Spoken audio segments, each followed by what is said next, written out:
Well, as the National Broadband Network gets underway, there's an increasing amount of players in the communications industry that want to participate in the project. One such company is China's Huawei, and to find out more about its endeavours to be involved with the NBN, I spoke earlier to Jeremy Mitchell, Corporate Affairs Manager with Huawei. Jeremy Mitchell, welcome to Business Today. Thank you very much. Now, as you've said, Huawei is a big company that no one really knows anything about. Do you really think it's just a matter, though, of telling people what the company's about to get them on side, so to speak? Well, we've been a business-to-business for a while now. We're moving into the consumer area, but also we are the #2 provider of telecoms equipment in the world, just under Ericsson. And if you believe most analysts, we'll be the #1 sort of very shortly. So people's interest in Huawei has grown. We are building the national broadband networks in the United Kingdom for the last 5 years, and we've been doing so in Singapore, Malaysia. So our profile of works is increased, and people's interest in the company. And look, we'll admit we haven't been good at selling ourselves. And well, you have been on quite a charm offensive of late. It's been commented quite widely in the press. Do you feel that you're under the pressure to do so?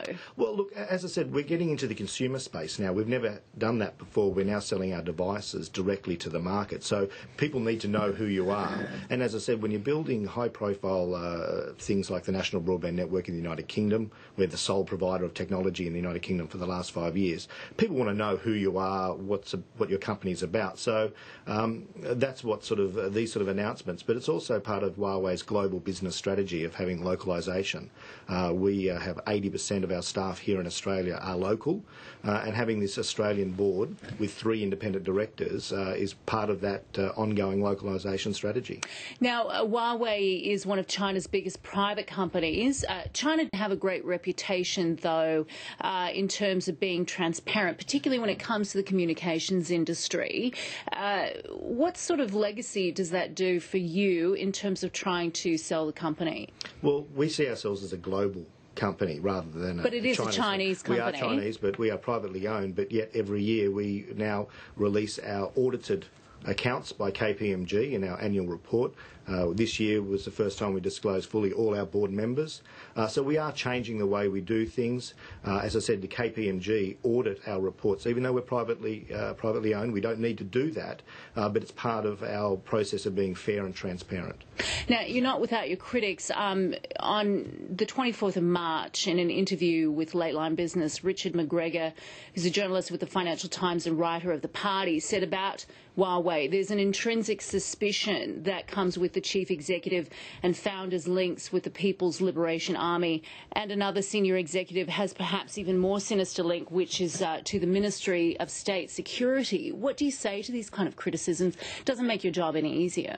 Well, look, Ren was a member of the PLA. We do not disguise that. It's in his bio in the front page of our annual report, like many of his generation. But in the early 80s, he was sacked with a million others and has had no other links with the PLA since. Now, if that's the criteria, when you're dealing with a national project such as the National Broadband Network that is in the national interest, obviously these types of issues can compound, trying to get deals over the line. Yeah, and what I say to anyone who raises, and they're important issues, just look at our credentials. There is no company with greater credentials than Huawei, building the National Broadband Network in the United Kingdom for the last 5 years, the sole provider of the technology in the UK, and we've just won a £1 billion contract to go further. Singapore, Malaysia, we're working with 45 of the top 50 telcos in the world, $29 billion worth of revenue. I mean, you don't get to that position if people don't trust your company, the products and the staff. And so that, I think, is our greatest call card, and that's our credentials up there in front for everyone to see.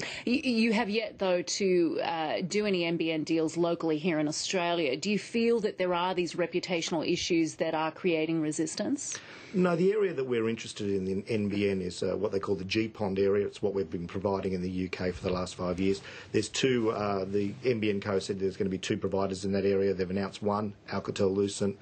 We are hoping that we will be the second provider. We understand our equipment's out there in the market already. It's in Singapore, it's in the UK. They don't need to test it, unlike our competitors. We're the only ones with an actual commercial release of this sort of technology. So we're hopeful that when the second vendor is announced, we may be there. Now, you mentioned the board before, the locally based board. Now, this is quite a new initiative. I don't think it's been done before. Why do you feel it was necessary to do such a thing, and how will it help your campaign? Well, let me just say that the setting up of the board is not about the NBN. It's about... It's not. What's it about then? It's about Australia's localisation policy. I mean, but doesn't that help you with the NBN and getting... Well, it should help us with across the board. It's going to help us with our business growing. We just won the Vodafone contract to rebuild the whole Vodafone network in Australia. We still would like to see... We're about the fourth or fifth biggest player in Australia at the moment. We'd like to see ourselves in the number 1 or 2 position. So there's a good opportunity for growth for Australia, and having a localised board is part of that sort of growth that will help us with our strategy, help us looking at business opportunities here in Australia. Now, you mentioned, or I've read, rather, that you're building 5 national broadband networks around the world, such as Singapore and the UK.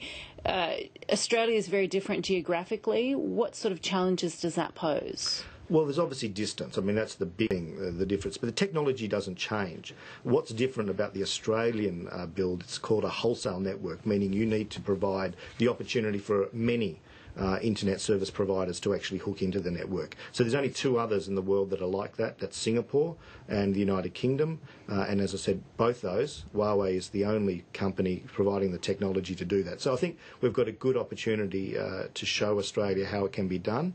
We've got the experience and we'll wait and see. All right, we will wait and see. Jeremy Mitchell, we'll have to leave it there. Thank you. Thank you.